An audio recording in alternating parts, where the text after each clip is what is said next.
Bonjour à tous, j'espère que vous allez bien. Première vidéo sur la Thaïlande où je vous partage mes premières impressions. Je travaille donc à Chonburi, qui se trouve entre Bangkok au nord et Pattaya au sud, à Amata pour les connaisseurs. Mais je ne vis pas à Amata, je vis à Bang Sen, qui est un bon compromis logistique, à savoir que je mets entre 30 et 40 minutes en moto, et un cadre de vie agréable. Mon plan initial était de m'installer à Amata, mais j'y ai vécu 2 semaines, les 2 premières semaines à l'hôtel, et hors de question en fait. C'est une zone industrielle à perte de vue. Je faisais mon footing au bord de la 4 voies, enfin c'était ridicule, donc j'ai dit non. Et en même temps, je voulais pas m'installer ni à Bangkok parce que trop loin, ni à Pattaya parce que trop loin et que ça m'intéressait pas particulièrement. Bang Sen, c'était le compromis pas trop loin et en même temps un cadre agréable au bord de la mer. C'est une cité balnéaire un peu plus au sud, donc plutôt en direction de Pattaya. Assez préservé des touristes étrangers, en tout cas, où il y a une petite communauté expat, il y a pas mal d'étudiants, parce qu'il y a une grosse université juste à côté, et des touristes principalement thaïlandais. Ce qui fait qu'il y a quand même une certaine animation, les touristes, les étudiants qui se retrouvent pour boire des coups au bord de l'eau, c'est quand même assez sympa. C'est factuellement assez joli, assez mignon.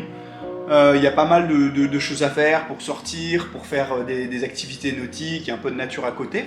Même courir au bord de l'eau, ça a quand même une autre gueule. C'est le golfe de Thaïlande, et le nord du golfe de Thaïlande. Donc c'est pas très accueillant, hein. C'est pas de l'eau turquoise translucide. Non, on n'est pas du tout sur cette typologie-là. Mais ça n'arrête pas les locaux pour s'y baigner. Ça arrête quasiment tous les occidentaux que je connais personne qui s'est déjà baigné dans ces eaux-là. Moi, ça ne m'arrête pas, ni pour m'y baigner, ni pour aller nager. Simplement, il faut prendre une bonne douche derrière, bien nettoyée pour éviter tout risque infectieux. Forcément, après presque 2 ans en Malaisie, je ne puis m'empêcher de faire des comparaisons, d'observer les similitudes, parce que oui, il y en a beaucoup, mais également les différences. Et c'est plutôt là-dessus que je voudrais m'arrêter aujourd'hui et vous partager ce qui m'a interrogé le plus au premier abord. Évidemment, il y a le climat. Pareil, il fait chaud, il fait beau la plupart du temps, même si là on est quand même sur la saison des moussons, donc on n'est pas sur le climat le plus propice, en tout cas pas celui que préfèrent les touristes. Moi personnellement ça ne me dérange pas. Par contre il fait beaucoup moins humide, et ça c'est très agréable, d'autant plus qu'il y a un certain vent qui passe là sur la région de Chonburi qui est très agréable, notamment quand je cours au bord de la mer, c'est très sympa. Bon, forcément c'est piégeux, parce que ça facilite le fait de sortir dehors et de prendre des énormes coups de soleil, malgré casquette et crème solaire systématique, je n'y échappe malheureusement pas. La langue est très différente, et je la trouve plus chantante que le malais, un peu moins plaintive. Là où le malais, un peu comme le hongrois, je la trouvais un peu nasillarde, un peu plaintive. Apa kabar semua orang? Pada hari ini kita akan belajar sedikit perkataan dalam bahasa Malaysia. สวัสดีครับขอต้อนรับเข้าสู่ตอนที่ 2 ของ Easy Thai นะครับตอนนี้เราอยู่ที่สวนสันติชัยปราการ Mais par contre, elle est beaucoup plus difficile à apprendre. Pourquoi? Parce que déjà, je pense qu'elle est un peu plus complexe, mais surtout, il y a les tonalités qu'on le retrouve également dans le mandarin, et sa base d'écriture n'est pas une écriture romaine. Vraiment, au malais, on est sur le sanskrit. Donc, sanskrit, c'est pas du tout évident à apprendre, parce que la traduction en alphabet romain, elle est pas du tout systématique. Donc on s'y perd un peu. Mais je m'y attelle, parce que j'ai pas le choix, déjà. Pourquoi j'ai pas le choix, je vais vous expliquer. Et parce que j'aime bien ça, parce que je suis pas mauvais en langue, et que je m'inscris sur une expérience thaïlandaise sur du plus long terme.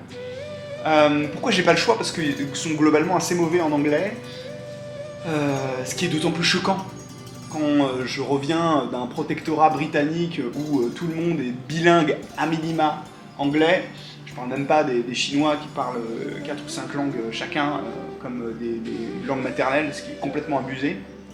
Parce que je veux m'intégrer et ça, je sais que ça passera par l'apprentissage de la langue. Le sens de la fête. Alors, l'alcool est beaucoup moins cher et beaucoup plus consommé en Thaïlande. En Malaisie, c'est un exemple particulier puisque du fait que ce soit un islam d'État, l'alcool est surtaxé. Du fait aussi qu'il soit prohibé pour les Malais.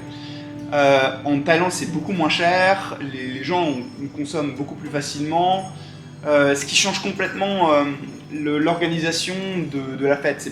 On peut aller boire un verre avec des collègues après le boulot pour les pots de départ, les arrivées, etc. Il y a un côté plus festif qui est assez agréable. Mine de rien, l'alcool consommé avec modération. Ça reste un vecteur social très puissant. Ce qu'on ne retrouvait pas donc en Malaisie. Alors, au contrario, il y a le côté complètement abusé qu'on peut retrouver dans les quartiers de la fête à Bangkok ou à Pattaya, où c'est poussé à son extrême, et là ça devient ridicule. Je ne parle même pas de la prostitution un peu partout. Bon, ça, pour le coup, c'est quelque chose qui peut me mettre assez mal à l'aise, mais bon, on s'y fait, c'est comme ça, on va pas changer les règles. Mais, il y a aussi, je pense que c'est lié, il y a un certain sens de l'humour, un peu acerbe, ils sont capables de saillies un peu sarcastiques, qui me laissent pas indifférente, j'aime beaucoup. J'aime beaucoup, en fait, ça, même si on retrouve le côté asiatique de l'évitement du conflit, on peut s'envoyer des saillies un petit peu violentes et ça passe très très bien. C'est très agréable, on retrouve côté acerbe, côté un peu piquant, vous voyez. Ça c'est très sympa. Donc voilà, le côté festif, il est plus présent, il est plus agréable.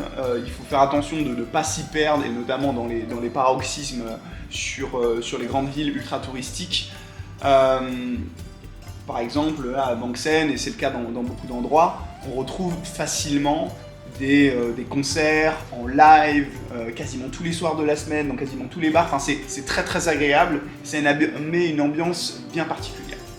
Voilà, c'est un peu les différences que j'ai pu observer là ces premières semaines. Probablement que mon avis va s'aiguiser, va évoluer, et je n'hésiterai pas à partager cela avec vous. Et également, dans une prochaine vidéo, c'est des sujets peut-être un peu plus historiques, qui demanderont davantage de recherche et pas seulement le partage de mes premières impressions, parce que l'histoire de la Thaïlande, elle est vraiment fascinante, elle est très très intéressante.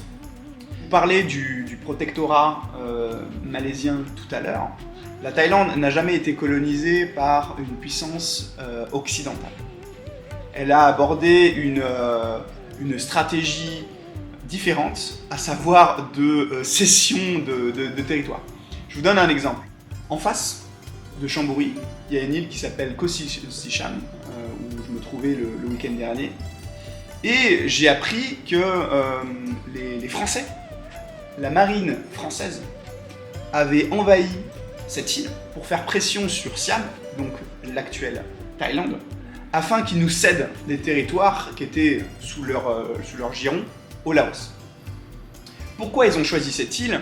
Parce que déjà c'était celle qui était le plus au nord du golfe de Thaïlande, qui était la plus proche de Bangkok, qui était la plus proche de l'embouchure du fleuve qui se trouve loin de là.